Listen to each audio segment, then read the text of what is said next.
JENergy! Put in your booby rocks. Live your best life. Keep doing you.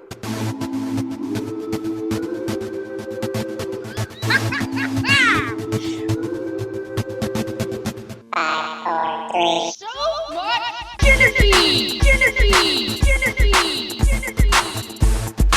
Let's stick together with some high kicks. Wow! Wow! Whoa, okay. Hello, Alexa.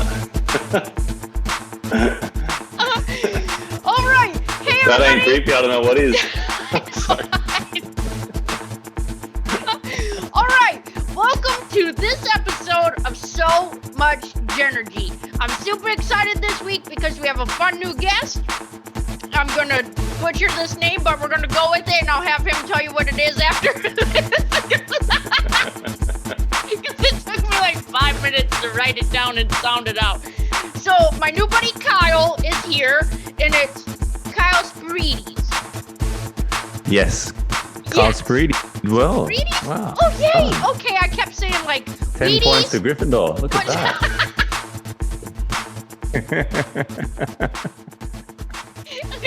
Awesome. All right, Kyle, well, welcome to the show. Good times, good times. Yes. So Yes. Yesterday I had slapped the corn dog onto the meditation drum. Kyle thought it was really funny. And so I blew his mind because I showed him it was a pen today. It's actually a pen. So we'll just slap that right there. Hard pen to buy with, my goodness. You have to have tiny fingers. Yeah. Well, who doesn't want to write with a corn dog? I mean, it's a good time. Yes, maybe you're actually supposed to hold the corn dog to write. Yeah, I don't know. I think so. And this one's a Yes. little less greasy than in real life. You know, sometimes Yeah. the corn dog gets a little bit greasy. We don't get those in Australia. I don't even know. I don't know. She found this, and my best friend found this some random store, I'm sure. Just some random store. I'm I sure. love it. Yeah. She knows you. Yeah. It's, that's it. Yes, that's exactly it. All right. Well, so we're super excited to have you here. And now, do you, okay, why don't we, I mean, I just have so many questions. I feel like I'm about to explode. Go for it. So I know that because we've been talking for about a month, you know, back and forth on some chats and things like that. And I know you have a new book coming out. So why don't we start there? So where did the idea come from for your new book? Yeah, for sure. I guess it came through prayer, which it's not something I do all the time. I mean, when I was younger, I would pray just out of my own vocation. Like I'd just be inspired to pray every night and just say, look after my family, look after, I don't know, maybe a bit of a naive kid, but look after all the people in the world. Sure. Give them everything they need, Lord, and all these sorts of things. And it's not like I grew up in a incredibly religious family, or I was, I guess your normal Orthodox sort of religious, or super observant in through religion. But I just had that faith and belief that there was something greater, Sure. and that if I had communication with that greater force, Right. that I could send good energy around the world. So about a year ago, I was sitting down in my room, and I've done photography for about 6 years, and that's my main bread and butter, photography and videography. And one of the new projects that I focus on is capturing journals, so elderly people's journals, and telling their story in a video format. And that was obviously a big passion. However, I felt like I was still trying to journey towards my real purpose, like trying to figure out where the dots lined up. Okay. Trying to connect the dots. And Yeah. I was just sitting there, and I kind of was in prayer, and I kind of said, look,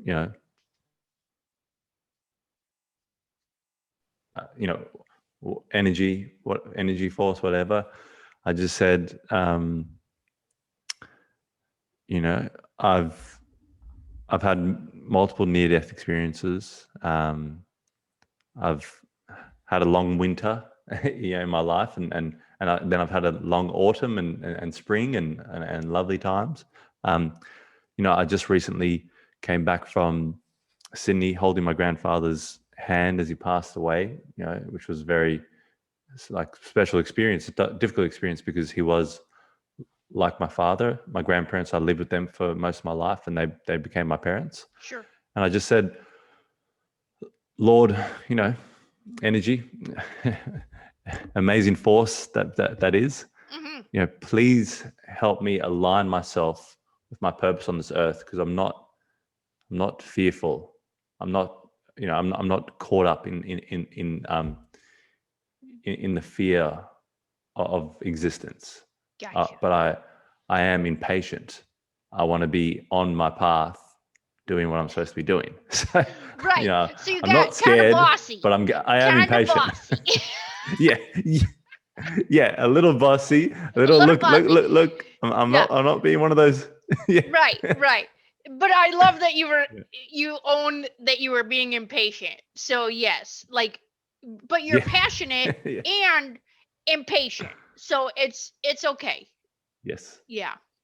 It can work. I hope you didn't mind. But but yeah, I was and I just said, what am I supposed to do? I want to get on path now. Right. I don't want to waste any more time. Sure. I've had lots of experiences. I'm happy to have more experiences, but I just want to get on path and do the good work that I'm supposed to be doing in my life right now, and giving back. I know what's on the other side. And so one of the surgeries I had, I was pretty much, dead for about 5 hours, because they have to pretty much shut you off. So it was serious stuff. So so I was just wanting to get on path, and then this kind of clear as daylight, message, just write the book. Write that book about your life. Write that book about your life that's going to inspire people. It's going to grab the takeaways of your life. And you're still young, and it's a book that someone who's still figuring things out, but this is what he's learned from what he's been through, and create something that could be transformative for someone else to experience. So that's how it started. Wow.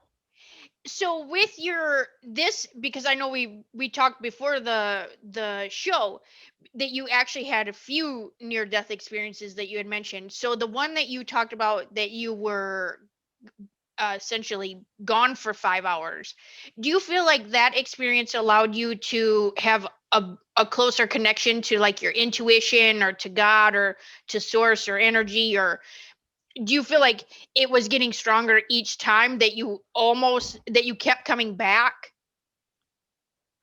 Yes, I think it's like you're passing through thresholds in life, and Okay. and there's so much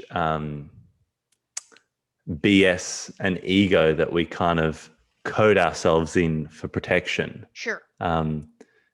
From the raw reality, and facing life, facing ourselves, facing our maybe it's a harsh word, but inadequacies, or facing the fact that we could be doing a lot better, Right. and we kind of cover it up with a lot of other coating. Sure. Instead of embracing ourselves. I mean, like what you're doing, you're putting yourself out there 100%. You're getting into the uncomfortable zone, or you maybe at first was uncomfortable, and each time you have massive growth, and you have messages, you have messages from internal yourself. Mm-hmm. Oh, I've got to keep going down this road. So I think there's definitely a lot of death and rebirth in life. Someone else taught me that. They said that about death and rebirth, and I think there's a lot of death and rebirth. Sure. You're killing off your old self, or you're burning away the stuff that's not going to help you. Right. And it's so funny, because when you're younger or a teenager, or when you get into identity politics, or the ideologies or different sort of things you stick to, and then as you go on and you go through, say, near-death experiences, you go, oh, there's quite a bit of baggage here I need to drop, because if I'm going to Right. keep making it through life, I need to get rid of some of this stuff. Yes. Yeah. Yeah. Did you feel did you feel like you would actually put the baggage down during those experiences, or do you feel like after those experiences when you would come back that you then realized you had to shed some of that? Yeah, I definitely think I had to shed it. I think, obviously some things you put down, some things are harder, Sure. especially maybe traumas that are childhood traumas. Sure. If you experienced abuse and in different ways, mental abuse, even physical abuse, different sort of things, some of the things that you attach yourself to find yourself at that time takes longer to remove. Right. But I think a lot of those things can be your fake self. Your I've got to be tough here, or I've got to be a man. I can't cry, because Right. when I was younger, I faced this tough thing and I didn't cry, and that's what got me through. No, that's not what got you through. Your heart and soul and your spirit is what got you through. So, Sure. those things, I think, as a man, maybe took a few times to get through. This Right. weird idea that you couldn't be a heartfelt man or male, Gotcha. that Yeah. you couldn't cry or release emotion. Yeah. But geez, if you can't release in this life, Phew. then you're in for a whirlwind, because there's going to be a lot that comes in and you're going to Right. release. And I remember watching your video about your journal the other morning, and kind of dedicating that time and having that plan. And you said you got it from a spiritual teacher, or mentor, but having Mhm. that plan to go through allows you to release, in the Yes. morning and at night, Right. because how much stuff do we transmit or transfer through us? Right. So yeah. Yeah. Wow. So is the picture behind you, which I know some people on the audio obviously can't see, but on the video, when you catch the video, either on Roku or YouTube, is the picture behind you that is your grandfather? Correct. So, I mean, to explain the picture, elderly looking man, like facing off camera, blue beret. Um, and yeah, he kind of has like a bit of a stoic look, a bit of a, um, like a bit of he's an observer, so he's an architect. Gotcha. At family functions, he would observe everyone, so, Okay. but then he would come in for the conversation, and then he'd be the jokester and the life of the party, but then again, he Mhm. would kind of step back and he was really good at observing himself, and observing others and observing life. And I think that's why he was definitely the happiest soul I ever knew. Nice. What an amazing experience too to have that in your life as a teacher and as a Yeah. father and grandfather all in one. Yes. Yeah. Yeah. Yeah. Yeah. Exactly. Wow. Yeah. And so when you were growing up, did you have a lot of like spiritual conversations with your grandpa, or how did that work?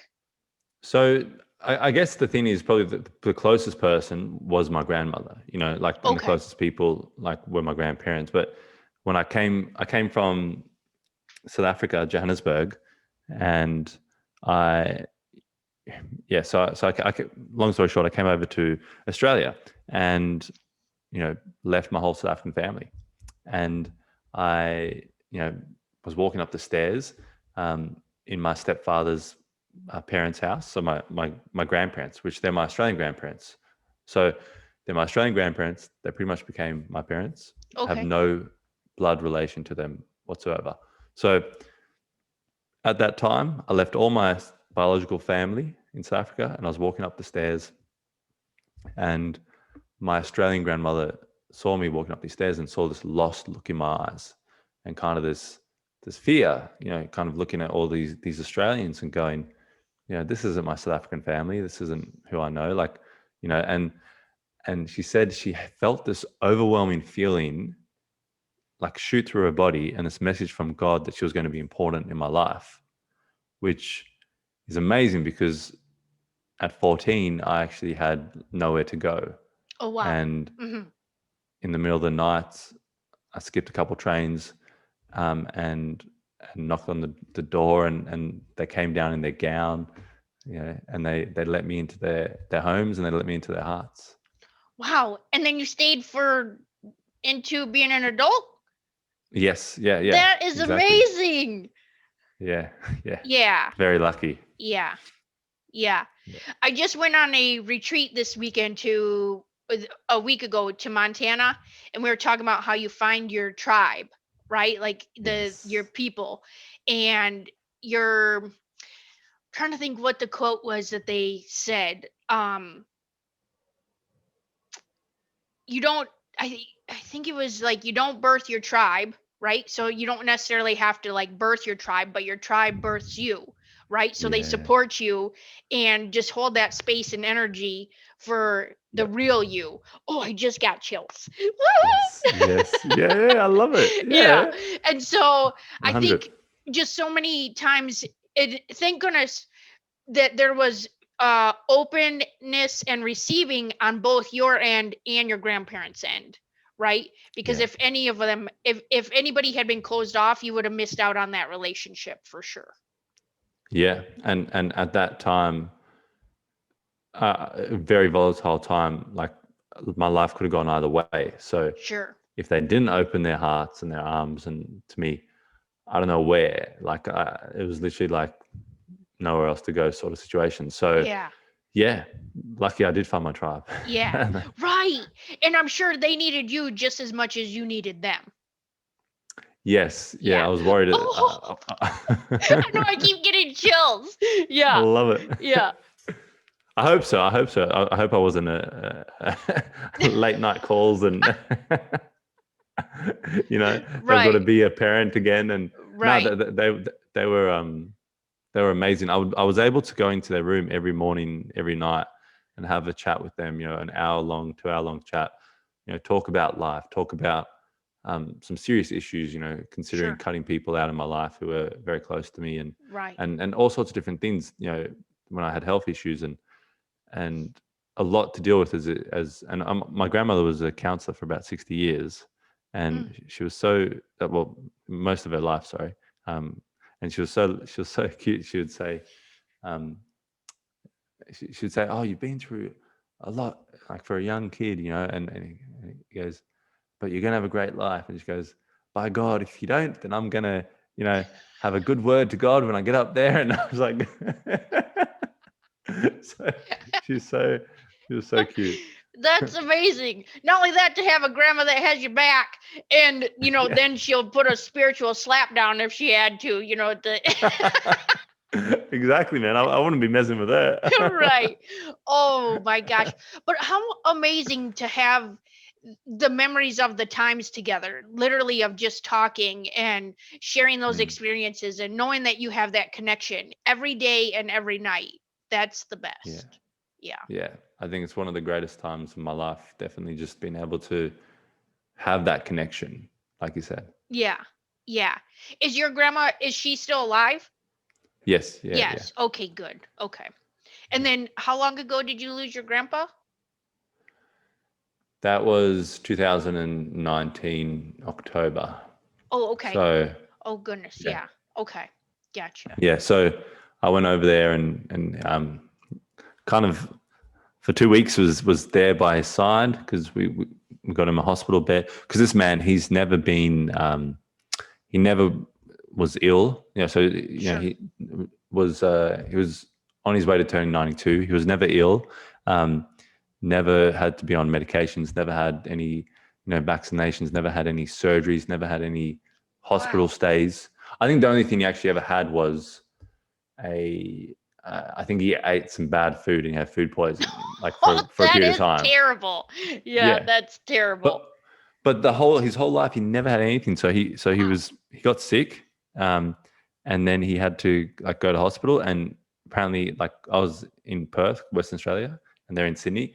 And what I heard was that he was just losing it because he's never been in that situation, Oh, gotcha. you know. Okay, And sure. so the family got him a hospital bed, put him into his house in front of his view, and then he was able to pass there over 2 weeks. So I went over there and looked after him, and I would put some pillows on the floor and lie there, and he'd wake up in the middle of the night and he'd yell, "Guinness, Guinness, Guinness," and that would be my alarm clock. And the funny thing is, he was never a drinker, but they say apparently when you're passing away and when you're pregnant, you have a thing for Guinness because of the iron in Guinness. Oh, So yeah, it's like got this deep history, like, and so I went and would grab him like Guinness in the fridge, but it just this need for Guinness came out of nowhere. Like it was so peculiar. yeah. That's very that's crazy. Yeah. Yeah. Yeah. Well, Yeah. it's so amazing too that you could be there for him. I mean, I'm sure that was super special. And um Yeah. yeah, we had just talked a few weeks ago with one of our friends, Dana Humphrey, and she's actually a death doula, which is, coming Mm. in and just holding that space for whoever's going to pass, if they don't have Yeah. family or just need somebody to be there with them. And I thought, wow, that's so amazing to have somebody there Mm. to just be there with you, you know? Incredible. Yeah. Yeah. Yeah. That's an incredible service that Yeah. person's really serving. Wow. Yeah. Yeah. Yeah. Well, that's amazing.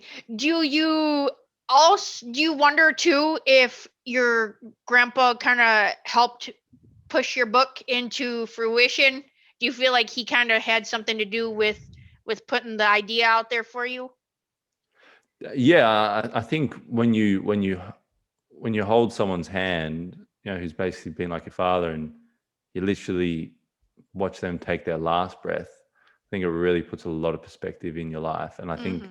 you start and that was 2019. So that was before before a whirlwind. You Right. know, he Right. passed just before the Australian bushfires happened. Oh wow. And the Australian bushfires were the biggest thing ever. And then obviously there was one thing after the other. So Right. I think what happens when you do have that experience, you don't get caught up in too much of the minutia in life Sure. that has people fighting on all sorts of sides. Right. And you really focus on what's important. So yeah, I definitely think he'd helped out with the book, and he did. He gave me the title when I was 18. He 10 years earlier, I was sitting on the couch in the living room, and he turned towards me, and the sun was kissing the side of his face, and he had like this boyish, bubbly smile, and he just had his beret on, and he just said, "Decide your destiny." And I was 18 at the time. I went, "What? What?" And he said, "Decide your destiny." And I said, "What are you saying, Clive? What do you?" He goes, "Kyle, whatever you do, make sure that you decide your destiny in your life." So that's the title of the book, Gotcha. "Decide Your Destiny." Yeah. I love it. I love it. I'm super excited. And when does your book come out? So it's with the editors at the Okay. moment, and just going back and forth. So I'm gonna hopefully find out a date that I can kind of commit to pretty soon. Okay. Um, yes. So hopefully, they said them editing can be 2 to 4 weeks. So say maybe late June. Yeah. Nice. Yeah. That's Exciting. Yeah. amazing. Yeah. Yeah, that's so, oh my gosh. And I bet your grandma's just so excited. Yes, she is. She's always says how proud she is, and then she always tells me that same story, and because I give her a call, like I try to give her a call every day, and Uh, it's pretty cute.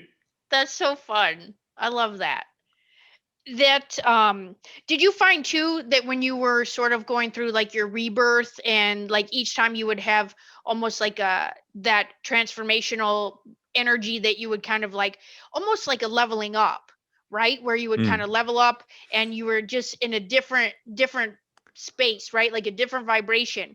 And did you find that each time you almost had to kind of purge the people in your life, or realize, okay, this is not as healthy as I thought it was?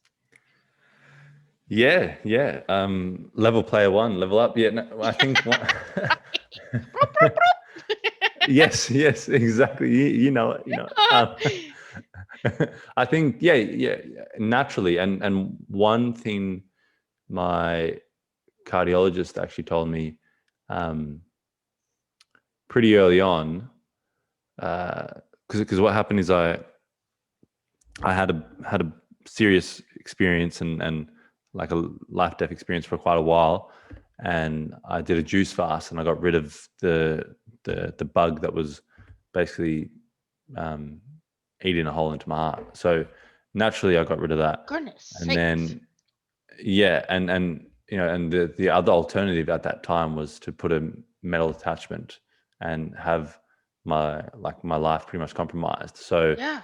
I had my stepfather fly over from Ireland and was able to say, hey, these are the two directions. Do you want to try this thing called the alkaline diet? And I went, look, all I know is rugby and protein at this stage of my life, and weights. I don't know much about Yeah. this stuff, but I said, do you believe it can work? And he said, yeah. I said, look, I trust you as a man. Right. Let's give this a go. Yeah. And I did that juice fast, in the hospital. Seriously intense time, and got rid of it. But then eventually I had to have surgery to repair that part. Gotcha. But there was no option for repairing it in the hospital. It was pretty much, no, we got to cut this chunk out of your heart and put a metal. But when I went out of the hospital and I started seeing another cardiologist, and the chances of repair every few months got better and better. And this one cardiologist I was seeing, he said, Kyle, just be aware that your friends are gonna change. Your group of friends that you've known for so long, you're just gonna naturally outgrow them because your life experience is going to be. Sorry, I'm not tearing up. I've got something in my nose. Yeah. I'm trying to hide that. I'm really choking up here. It's too hard, Jenny. Sorry. Something weird going on with my nose. But anyway, so he said, look, naturally you're going to outgrow your friends because your life experience is going to be totally different, and what your focus is going to be totally different. Gotcha. And I really thank him for actually saying that, because it was true. I'm not focusing on partying and abusing my body and different sort of things. I'm kind of going, what can I source from this life? What can I get out of this life? Right. What can I do with every single heartbeat I've got left? Like, that's my kind of my mission, my focus. Gotcha. And I think it definitely allowed me to figure out and define my purpose a lot sooner than kind of swim around like a lost fish in the ocean. Gotcha. Do you feel like the hole in your heart was a metaphor for like things that had happened to you? I feel like certainly I truly believe that your emotions can heavily impact your physical state. So I was pushing down so much pain, so much hurt, so much abuse for so long, and I was just piling it on, pushing it down, trying to get rid of it, and not face it, because that was my limiting belief. That was my messed up understanding that I had to be tough and I couldn't process things. Yeah. I had to be a man, or absolutely, something like that. Gosh. Which is quite ridiculous. But yeah, so lucky I've had a lot of inspirational women in my life, powerful women, incredible women that have helped me to see something that is not necessarily as common in men, which is to talk through things, Right. And yeah, look, might be stereotypical, don't want to offend anybody at home, but generally speaking, what I've found is I could speak a lot. And that's one thing my grandfather loved, is he said he would love chatting to his cousins, his daughters, the women in his life, because he felt like he could have such a deeper conversation and experience, and it'd be a lot more interesting. Right. And I think that's why I was able to have great conversations with him, and his wife, and yeah, going on, I think being able to connect with a lot of different women mentors in my life really allowed me to kind of open up to that side. Yeah. So if you could figure out, or if you could identify what your passion or purpose or your destiny or your superpower or whatever you want to call it is, how would you identify that, or what would you call that? It's a beautiful question. And I think it's something that we're always finessing. And I believe, like, as we kind of head back towards ourselves, as we kind of uncover ourselves, like I have that belief that we know everything. We're just trying to relearn it and re-understand it. Like, kind of, that sort of intuition, like you go and you go, I know this, or like, I actually understand this. Like, that's so strange. Like, all the, deja vu like moments. And I think I think I believe in our soul, and I believe in the depth of our soul, and I think we're just like coming here to relearn in a different way and those sorts of Gotcha. things. So I think. Sorry, what was the question again? That's okay. So what do you feel like your passion or your purpose or your superpower would, or your destiny would be, whatever you want to call it? Probably inspiring the greatest part of ourselves would probably be the thing, like being a provocateur for getting uncomfortable and, going through those growing pains Right. so that you can, you can fortify this great self of you. And, I think I'm not saying that there's, another version of you. I think it's some part of you that's already in yourself. And Sure. that's something I try and do for myself every day. So I think a lot of times, I guess maybe for the listeners at home, when you're trying to source what's my like mission, what's my main purpose, what's my thing, like for the world or to serve, it's usually something that you're trying to do, in yourself as Right. well. Yeah. It's kind of like that mirroring effect. And I think, yeah, it's probably service, giving back. My grandparents gave to me, so I've got to pay it forward. I definitely know that, and just switching on that inspiration in other people's hearts and souls. I think that's a very exciting part of life, and it can happen in a conversation like we're having a conversation now. Yeah, absolutely. I have found too that it's almost where I feel like we've come here and we're almost like pure energy, and then we learn things, right or wrong. I mean, it is not right or wrong, Yep. whatever it is. And then as we get older and try to step back into that pure energy, that we have to almost break that foundation down and Yeah. and it's almost like a relearning, or like a stopping and starting, or however you want to call it. That's how I feel. Yeah. Like I feel like that's the stage I'm in. Like I'm just tearing everything Yes. down, and then we're gonna like just be raw for a hot second, and then run 150 miles an hour into whatever that looks like. Yes. Yeah, Yeah. exactly. And Yeah. you're always kind of preparing yourself for the next thing. And I think and that intuition is kind of like that thing that tells you like what's right or wrong, or what's pulling you, like like I tried this for a week, but Right. I'm not a yoga teacher. I can't do Yeah. that. Like, and then something else pulls you, and you're kind of just Right. going through and working out, Yeah. all right, what's my purpose? What in this time, in this part of my soul's journey, Sure. in however long my soul's been around, as an energy force, where am I directing? Yeah. Where are my best efforts met? Right. So yeah. Yeah. Awesome. I love it. I love it. Do you have anything coming up in the short term? Do you have anything coming up soon, or? Well, I've got to make a Decide Your Destiny daily dose in the next hour or so. But so basically, Okay. I've got these daily videos that I put out on YouTube, on Instagram, just all things, and just called Decide Your Destiny daily doses. And Okay. they're 5 to 10 minute videos. Yesterday, I had a gentleman who's a Rotarian, who's doing give a can, give a damn, and I asked him some questions about, and that's what they call it over here. That's the Yeah. program. Give Yeah. a can, give a damn, mate. I love it. Come on, mate, give a can. And Yeah. so his thing is about, he's a provocateur, Okay. or a catalyst for people giving more of themselves in terms of charity. Sure. And he believes that everyone wants to give back. Sure. They just need the permission. Gotcha. I So love that. yeah, so I did a video with him yesterday, and I just asked him like two major questions, like where do people go? Like how do they find the place that they can actually, give and feel confident in giving? And also, how do they know that their giving, their service, their commitment is going to the people they want it to go to?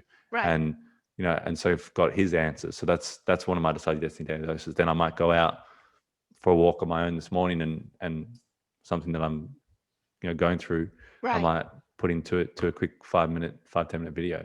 Okay. Awesome. I love it. And what's your YouTube channel? So it's just Kyle Spyrides, that Okay. name you pronounce so well. Yeah, And so if you're looking for it, it's Kyle, so Kyle, and it looks like Spyrides to me. So Yes. that's how you spell it, Spyrides. Yeah. That's true. That is, it could not be more true. So Fact. yeah, for us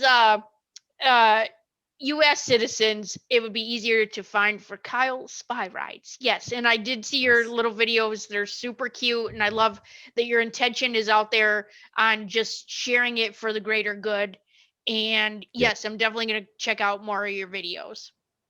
Yeah. And for anyone, I guess tuning in, a lot of times you look at business coaches, and one of the reasons business coaches become business coaches is because they need to coach themselves. They need to organize themselves. They want to get the skills so they can get to the next level for themselves. Sure. And they pass that on. Same thing as all sorts of different mentors and teachers.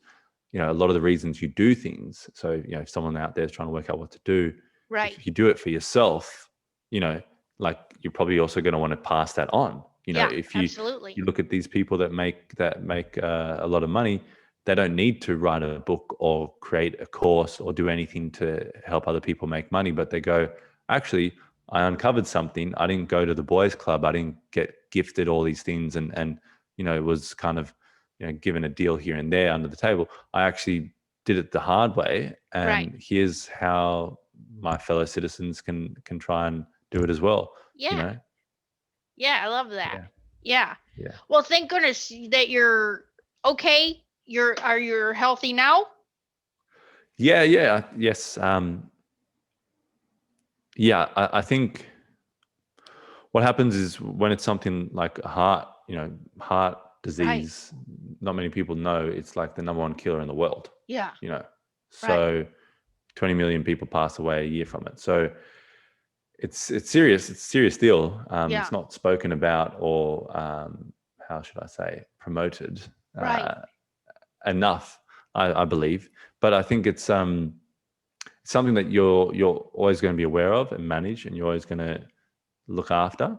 So in a way, it gives me a gift because I've got to be consciously aware and consciously taking positive actions. Sure. And consciously embracing every single heartbeat. So that's probably where my inspiration comes, and maybe a better answer for, what do I think my thing is, or my purpose is probably, letting people in on the big secret that every single heartbeat of their life is an incredible gift, and they need to grab it with both hands. Right.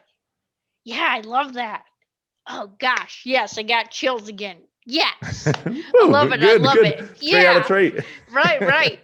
So people can pre-register for your book on your website. Is that correct? Yes. Yeah. Okay. Yes. Just KyleSpyrides.com. Okay. Awesome. And then you're on YouTube, and then I have your Facebook link, and I'll go ahead and put that in the podcast notes. So if people want to just click on it there, they can find you. And yeah, we're super excited to meet you, and I'm super excited we finally connected. And yeah, I know we'll keep in touch, so we'll definitely I'll put some good little juju out there for your heart and here I'll give you more corn dog on the meditation track. Thank you. I'm feeling it. It's vibing through my heart. It's reverberating. Right. All right. Well, we will see you again next week, everybody, and have an awesome day. Okay. Bye.